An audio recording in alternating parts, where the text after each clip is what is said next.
Kung kami napuntahan namin to isa-isa, yung mga bahay, at nakita namin na wala silang paraan para mag-invest sa Pogo, bakit hindi nagawa ng PAGCOR? At ang nangyari ngayon, dahil hindi nyo nagawa yung probity check, itong mga tao katulad ni Merly ang makakasuhan. Yung mga sindikato nakakalaya. Iba, nandito pa sa Pilipinas. So, in simple inspection na makakatulong para hindi maabala sila Merly at iba pang mga kasama niya, ba't hindi nagawa ng PAGCOR? It's in your guidelines. May probity check dito sa guidelines. You violated your own guidelines. Probity check ng tamad yan eh. Kung puro dokumento, katamaran yan. Bakit hindi nilang ginagawa ng PAGCOR sarili? Ngayon po, ginagawa na po ng PAGCOR ng sarili. Bakit pa natin i-outsource yung probity check? Baka malagyan pa yan, makausap. Yes po, sir. Yung probity checker, dapat i-probity check nyo rin eh. So in other words, hindi lang to sa Banban Pogo Hub. Nakikita rin natin to sa Pampanga Pogo Hub at iba pang Pogo Hub. No, so kaya tayo nandito because nag-fail yung probity check. Therefore, nag-fail na rin yung regulation. Dahil hindi sana nangyari to kung napuntahan nyo isa-isa yung... Nagawa naman namin to in one day, to be honest about it. Ba't hindi nyo nagawa? Madam Chair, I'll take off where you ended. And I'll take off where... I'll start with a question directed to the PSA. Because we were again looking at the birth certificate of Alice Guo. Sayang wala ho siya para masagot niya, pero ganun pa man, nandito ang PSA para mabigyan linaw o at least ma-take note nila itong nakikita ho natin. Naintindihan ko ho sa PSA na nag-file na sila sa OSG para i-cancel yung birth certificate ni Alice Guo. Tama po ba? Yes po, sir. Engineer, kay Alice Guo lang ba? Kasama po yung mga kapatid. Ilan kapatid ang kasama? Yung four. Yung four. Kasi meron kaming observation na nakita, i-flash ko lang sa slide. Kay Alice Guo, kay Sheila Guo, kay Seaman Guo at kay Wesley Lial Guo. Sa birth certificate niya, pa-flash lang namin nila. Yan. Pwede makita sana yung name, no? Sa birth certificate nila, yung name ng kanilang ina, pare-parehas. Si Amelia Lial. No? Yes. But doon sa testimonya ni Alice Guo, dito sa committee, na siya ay anak ng kasambahay. No? Na ang pangalan ng kasambahay ay Amelia Lial, di ba? Yes, so dito sa birth certificate lumalabas 4 na beses nabuntis yung kasambahay. Based on record, sir. No? Parang unusual, no? Kasi yung kanyang first testimony, sinabi niya na yung kanyang ina hindi niya nakilala dahil kasambahay at hindi niya na nakilala. Pero succeeding years nabuntis ulit eh. Ng 3 beses pa. Yes, sir. No? So that's one. Another thing, nakita ho namin doon sa marriage certificate, na point out na ito ng ating chairperson, na yung date of marriage ng kanyang ama, no, na dito ay pangalan si Angelito Guo at si Amelia Lial. No? Kay Alice at kay Sheila, ang date of marriage is October 14, 1982. Yes, sir. Tama? Doon kay Seaman at kay Wesley, January 21, 1987. So magkaiba po yung date of marriage. No? And plus, nung tinignan ng PSA, wala naman silang marriage certificate at all. Wala po, sir. Correct? Wala Tama po ba? Wala Negative, no? So obviously, itong mga dates na ito, peke, no? Na ibinigay nila. Pero nagtanong-tanong pa rin ho kami sa Caloocan Civil Registry tungkol dito sa dalawa because we were doing further investigation. Na-investigahan nyo pa itong si Seaman at si Wesley? We have already requested for an ocular inspection. However, the local civil register questioned the authority to conduct the ocular visit. So we are coordinating with the local chief executive so that we can do further verification po dun sa ano. The Space. local civil registry questioned your authority? Actually, sir, because we have a representative registration officers from the field office that will conduct the ocular. Okay. So we are coordinating with the local po. Yeah, but in due fairness, kinausap po namin yung local civil registry and very cooperative naman sila sa amin. No? In due fairness to the local registrar. And maybe because kapitbahay namin, Valenzuela, Caloocan, magkatabi. No? So, she was very cooperative. And binigay niyo ho sa amin yung mga facts surrounding kay Seaman at kay Lialgo. At one of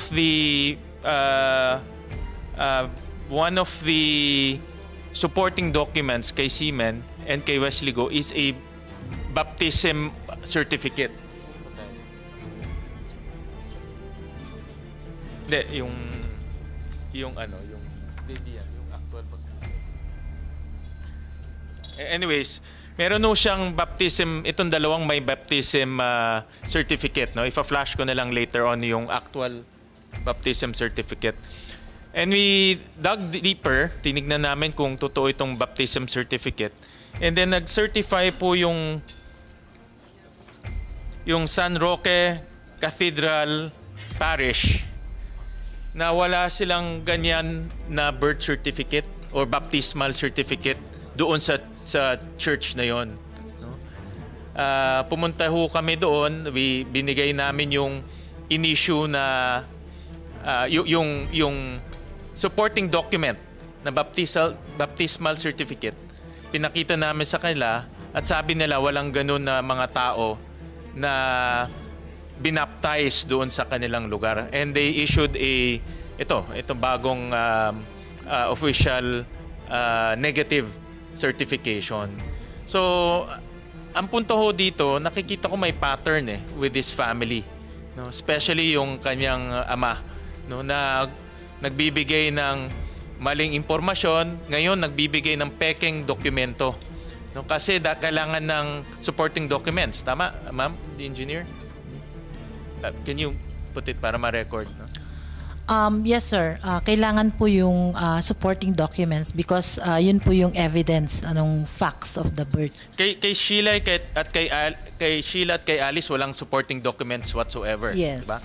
Dito kay Seaman at kay Wesley may supporting documents pero peke.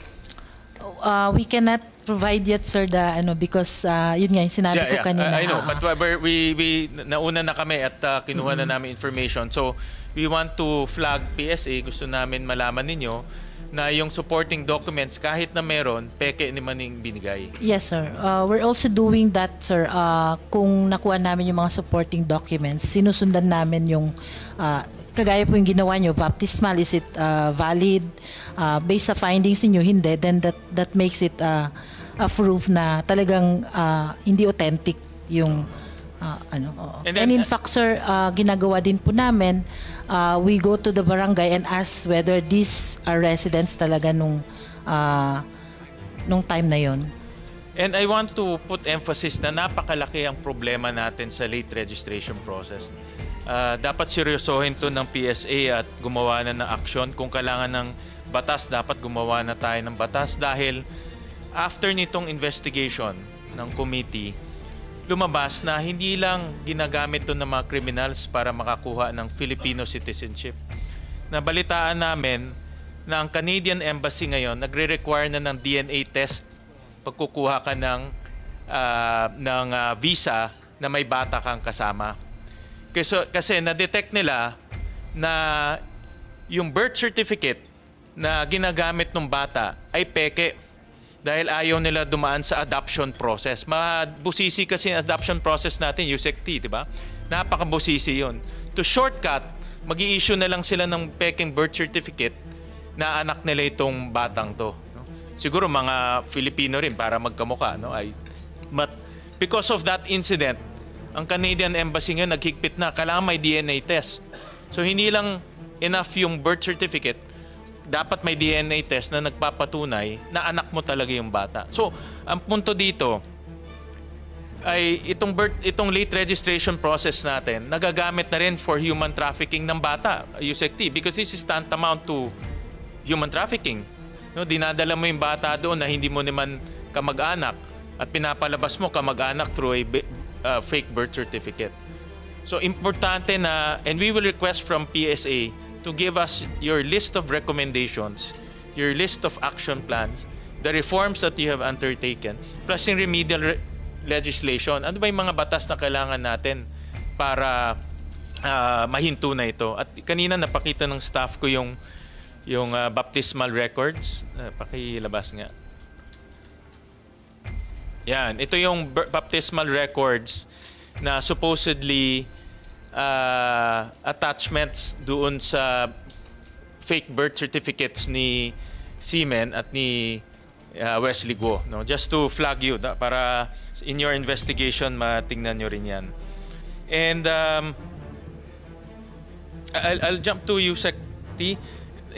Itong na-mention ng nakuha kong information about dinadala yung mga gusto nila mag-adapt, no? Gusto nilang mag-adapt dito sa Philippines.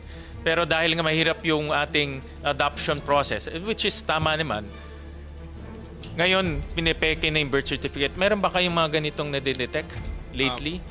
Yes, Senator. Meron po kami ganun na-detect lately. But yung focus namin ngayon, at in fact, magko-convene na kami ng small group, no, from IACAT members, ay yung online bentahan ng mga bata. Nandun pala kami sa level na yon, at tong nababalitaan natin na ginagamit yung late registration upang ma-regularize yung relationship ng bata at saka ng magulang. At ang basa namin dito, parang covering the tracks na lang to eh. Once mabili yung bata online or in some other venue. I want to flag the IACAT na tignan na itong angulo because nadidetect na ng mga embassies eh. Yes.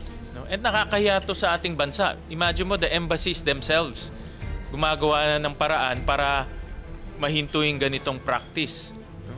Nagre-require na sila ng DNA test. I'm not sure kung how many countries do that, pero definitely sa Canada meron na. No? So I want to flag IACAT that this is happening already. We will comply, sir. And we just want to note that yung latest amendment sa human trafficking law, nasama na din yung illegal adoptions dun sa mga purpose for human trafficking. So maaaring pumasok dun sa